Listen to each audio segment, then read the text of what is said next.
चलिए स्टूडेंट्स, तो हम जो है ट्वेल्थ क्लास ट्वेल्थ क्लास के अंदर फिजिक्स में 3 चैप्टर्स तक जो है हम कंप्लीट कर चुके हैं।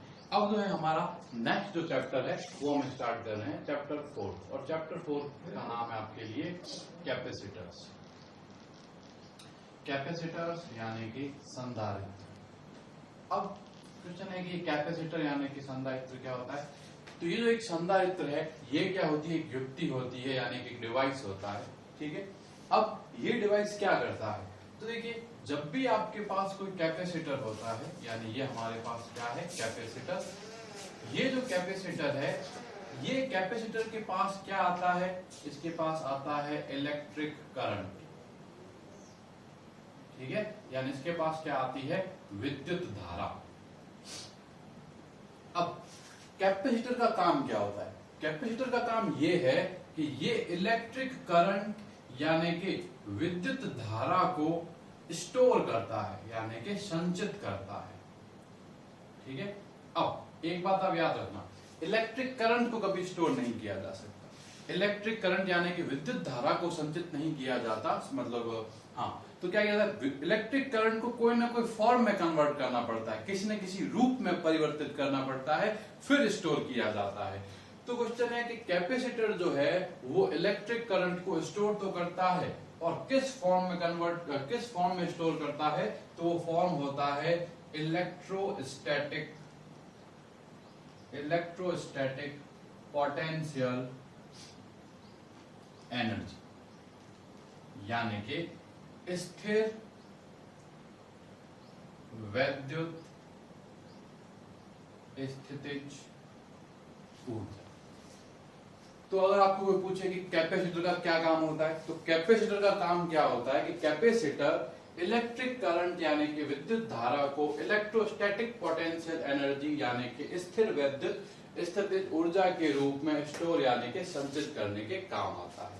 तो इस डिवाइस को हम क्या कहते हैं, कैपेसिटर कहते हैं। ये कैपेसिटर आपके जितने भी इलेक्ट्रिकल डिवाइसेज होते हैं, जैसे कि ट्यूबलाइट, फैन, इन सबका सबसे इंटीग्रल पार्ट होता है कैपेसिटर यानी कि संधारित्र। आपके घर पे अगर कभी कोई पंखा खराब हुआ है तो मोस्टली जो इलेक्ट्रीशियन आके कहता है वो कहता है कि इस पंखे का जो है ना कैपेसिटर खराब हो गया, तो आपको जो है कैपेसिटर क्या करना होता है, नया लाना होता है, उस पर रिप्लेस करना होता है। तो कोई भी तरह का जो हमारा डिवाइस जो हम यूज कर रहे हैं उस सब में जो है कैपेसिटर सबसे इंपॉर्टेंट चीज होती है। तो क्वेश्चन है कि हमें क्या पढ़ना है, हमें ये पढ़ना है कि किस किस टाइप के कैपेसिटर होते हैं और कैपेसिटर किस तरह से वर्क करता है, क्या इसका वर्किंग प्रिंसिपल यानी कि इसका कार्य करने का सिद्धांत होता है। ठीक है, तो देखो सबसे पहले हम जो है चीज देखते हैं क्या। अब देखिए, अब जैसे अगर मैं आपको ये बोलूं कि देखिए अभी तक हमने क्या देखा कि भाई कोई भी हमारे पास वस्तु थी, उस वस्तु को हम क्या देते थे, आवेश देते या नहीं थे आवेश। जैसे हमने बोला कि भाई ये एक तार है, इस तार पे हमने जो है कुछ आवेश दे दिया। ये एक गोला है, इस गोले पे हमने आवेश दे दिया। ठीक है, इस तरह से ये कोई शीट है, इस शीट को हमने क्या दे दिया, आवेश दे दिया। लेकिन क्वेश्चन ये है कि क्या ये आवेश देने की विधि इतनी सरल है या फिर इसमें कुछ और होता है। तो अब उस चीज को हम समझते हैं। ठीक है, तो सबसे पहले ना हम एक चीज परिभाषित करते हैं संधारित्र पढ़ने से पहले। संधारित्र पढ़ने से पहले हम एक चीज जो परिभाषित करते हैं वो होती है इसकी धारिता। ठीक है, धारिता, और इसको बोला जाएगा कैपेसिटेंस। ठीक है, आप इसको कैपेसिटी तो नहीं बोल सकते हैं यहाँ पर, आप इस धारिता को हम क्या बोलेंगे, कैपेसिटेंस बोलेंगे। तो पहले एक दूसरी सिचुएशन समझिए जो कि विद्युत से अलग है। विद्युत से अलग सिचुएशन क्या है, गौर से देखिए। जैसे मान लीजिए कि आपके पास कोई एक बर्तन है, इस बर्तन की जो कैपेसिटी है यानी कि जो धारिता है वो आपको दे दी गई कि 2 लीटर है। ठीक है, इसका मतलब क्या हुआ कि ये जो बर्तन है इसकी कैपेसिटी यानी कि इसकी जो धारिता है आपको कितनी दे दी गई, 2 लीटर। इसका मतलब क्या है, इसका मतलब ये है कि इसके अंदर आप अधिकतम कितना भर सकते हो, अधिकतम कितना द्रव भर सकते हो, अधिकतम कितना लिक्विड भर सकते हो, 2 लीटर। अब वो लिक्विड पानी हो सकता है, दूध हो सकता है, जूस हो सकता है, कुछ भी हो सकता है। तो आप इसमें अधिकतम कितना भर सकते हो, 2 लीटर। मतलब जब तक ये यहां तक फिल होगा ना, जब तक ये यहां तक फिल होगा तब ये इसकी क्या कहलाएगी, कैपेसिटी कहलाएगी, यानी इसकी धारिता कहलाएगी। अब क्वेश्चन है कि अगर आपने 2 लीटर से ज्यादा डाला तो क्या होगा, तो हमें पता है कि वो बाहर गिर जाएगा, ओवरफ्लो हो जाएगा, होगा या नहीं होगा, ओवरफ्लो बाहर की तरफ गिरने लग जाएगा। तो देखो अब क्वेश्चन है कि इसका हमारे इस टॉपिक से क्या संबंध है, तो आप गौर से देखिए कि देखिए जब भी आप कोई आकृति बनाते हो, जैसे मान लीजिए आपने एक आकृति बनाई, ठीक है, अब आपको क्या लगेगा कि आपको लगेगा कि भाई इस गोले को मैं जितना चाहूं उतना आवेश दे दूं, ठीक है, तो ऐसा नहीं होता। जैसे ये वाला जो गोला है, अगर मान लीजिए कि ये वाला जो स्फीयर है, हर एक स्फीयर की या हर एक जो हमारे पास स्ट्रक्चर होगी, जो आकृति होगी, उसकी क्या होगी, एक कैपेसिटी होगी, उतनी कैपेसिटी में ही वो चार्ज को क्या कर सकता है, अपने अंदर रख सकता है। गौर से सुनिए, जैसे स्टूडेंट देखिए इस बर्तन में हम अनंत तक पानी नहीं भर सकते, क्योंकि एक सीमा होगी, उस सीमा से ज्यादा पानी भरेंगे तो पानी क्या हो जाएगा, बाहर की तरफ गिरना चालू हो जाएगा। इसी प्रकार से अगर हमारे पास, याद रखिए जब भी हम धारिताओं की बात करेंगे ना, तो हम जो है अभी सिर्फ और सिर्फ चालक यानी कि कंडक्टर्स की ही बात करेंगे और कोई भी टाइप के मटेरियल की बात नहीं हो रही। तो देखो जो भी कंडक्टर यानी कि चालक होगा, उस कंडक्टर और चालक को जो है आप अपनी इच्छा से अनंत आवेश नहीं दे सकते। हर एक जो हमारा स्ट्रक्चर होगी, हर एक जो आकृति होगी, उसकी एक सीमा होगी, उस सीमा तक ही आप आवेश दे सकते हो। और अब क्वेश्चन है, उस सीमा से ज्यादा आवेश देंगे तो क्या होगा, तो स्टूडेंट इस 2 लीटर की सीमा से ज्यादा आपने द्रव भरा तो क्या होगा, ओवरफ्लो हो जाएगा। तो सेम यहां पर भी होगा, अगर आपने किसी डिवाइस की कैपेसिटी से ज्यादा चार्ज देने का अगर ट्राई करा तो चार्ज ओवरफ्लो होके बाहर की तरफ गिरना चालू हो जाएगा। और ये जो है आप देखते हो, जब आप स्पार्किंग देखते हो, जब भी आप किसी तारों के अंदर या किसी वस्तु से आवेश चिंगारी के रूप में यानी स्पार्किंग की फॉर्म में बाहर निकलते हुए देख रहे हो, तो वो एक तरह से क्या हो रहा है कि वहां चार्ज जो है वो ओवरफ्लो होना स्टार्ट हो गया। जब चार्ज ओवरफ्लो होना स्टार्ट हो गया तो बाहर की तरफ गिरना चालू हो गया।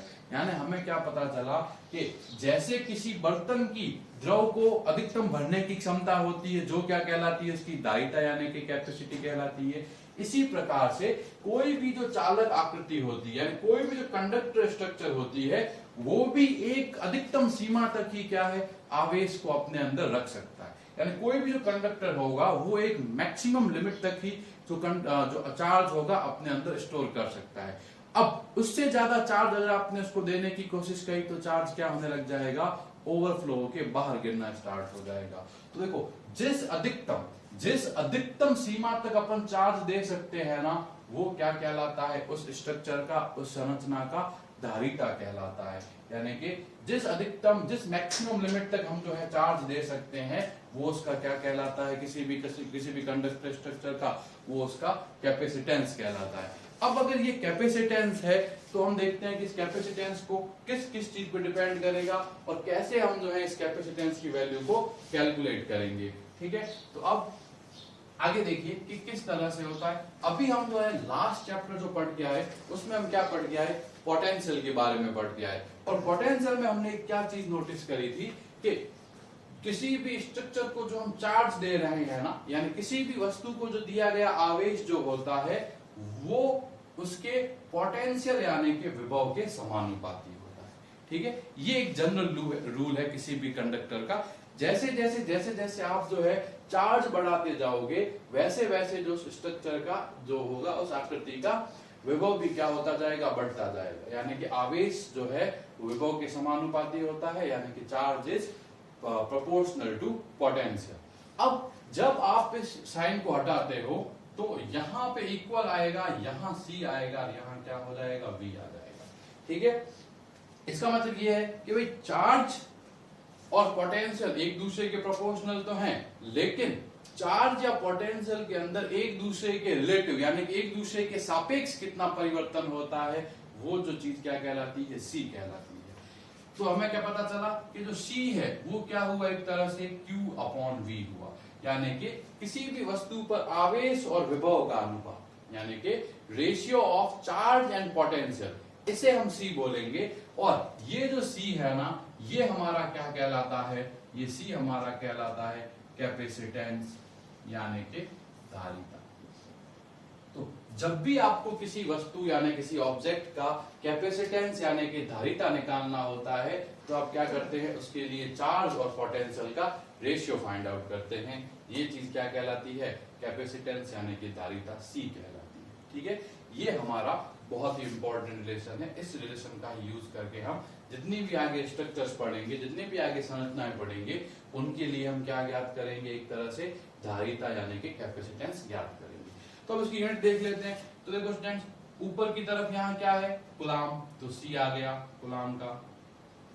ठीक है, फिर नीचे क्या है हमारा पोटेंशियल, तो पोटेंशियल का हमारा क्या आ गया, वोल्ट। तो कुलाम प्रति वोल्ट यानी कि कुलाम अपॉन वोल्ट, ये जो है ना, इस चीज को हम कहते हैं फैराड, FARAD यानी कि फैराड। आप इसे फैराडे नहीं कहेंगे, फैराड ही कहेंगे और इसे F से लिखा जाएगा।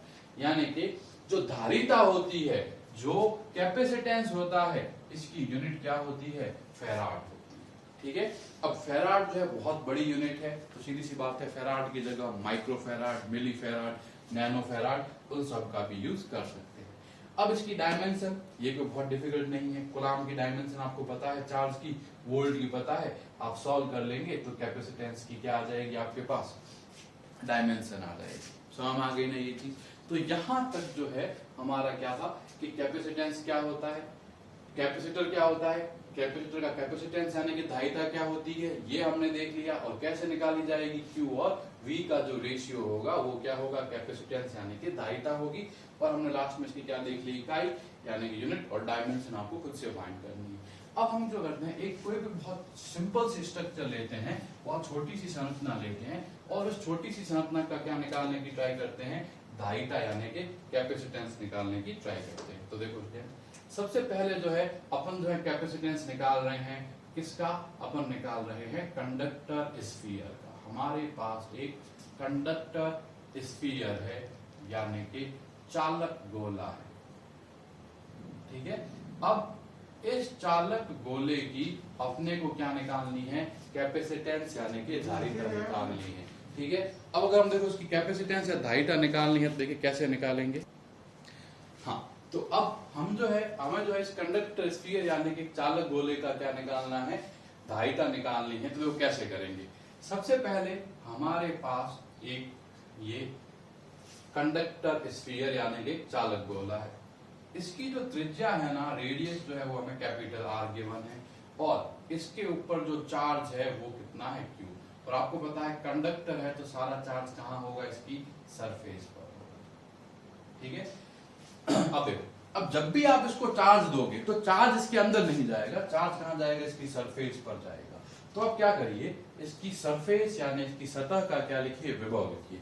अब आपको एक कंडक्टर स्फीयर यानी कि चालक गोले की सतह का विभव का सूत्र जो है ऑलरेडी देख चुके हैं। पोटेंशियल का जो फॉर्मूला होता है सरफेस पर कंडक्टर स्फीयर की, वो क्या होता है, वो होता है KQ अपॉन कैपिटल R, क्योंकि सरफेस पर देख रहे हैं तो कैपिटल R। ठीक है, अब V देखो, V और इस Q को अपॉन में ले आओ तो V अपॉन Q।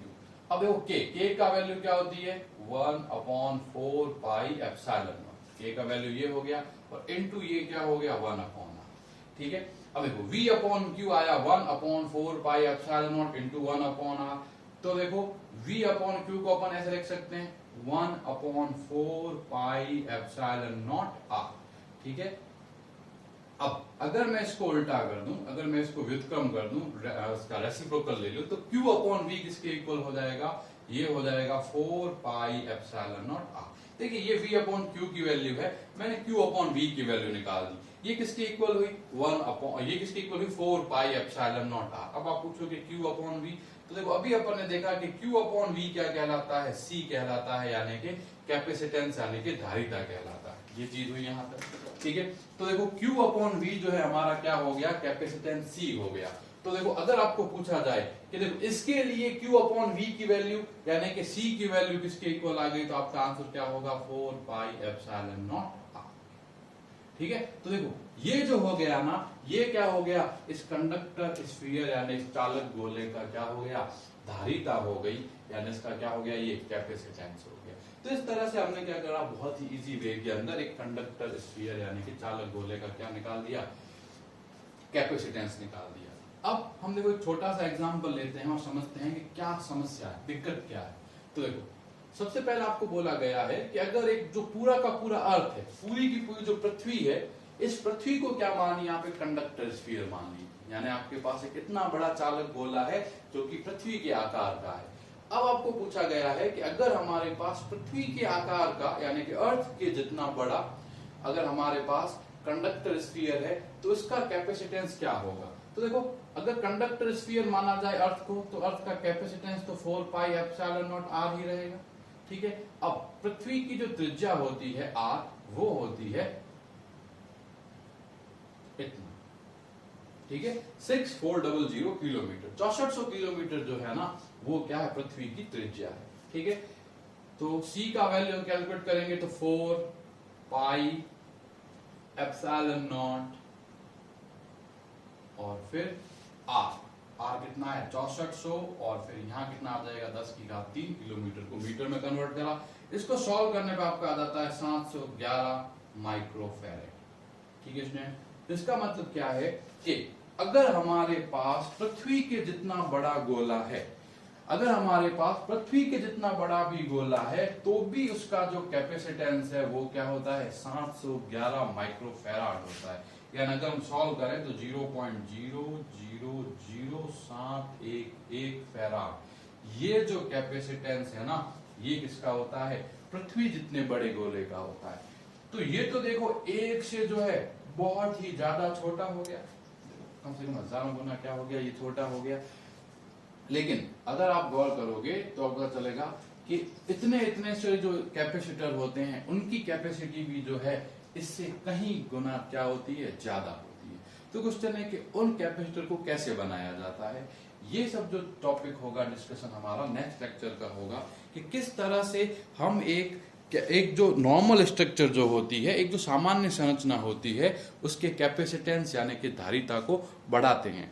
यही जो है हमारा क्या है, मेन एम है इस चैप्टर के अंदर कि कैपेसिटर जो होता है कोई भी स्ट्रक्चर, उसके कैपेसिटेंस को बढ़ाना, ठीक है। तो आज का लेक्चर हम यहीं ओवर करते हैं। इसके बाद हम उस समस्या को हल करेंगे, किस तरह से हल किया जाएगा ये भी देखेंगे कि जो संधारित्र है, कैपेसिटर है, उसकी कैपेसिटी को किन किन टेक्निक्स का यूज करके हम बढ़ा सकते हैं।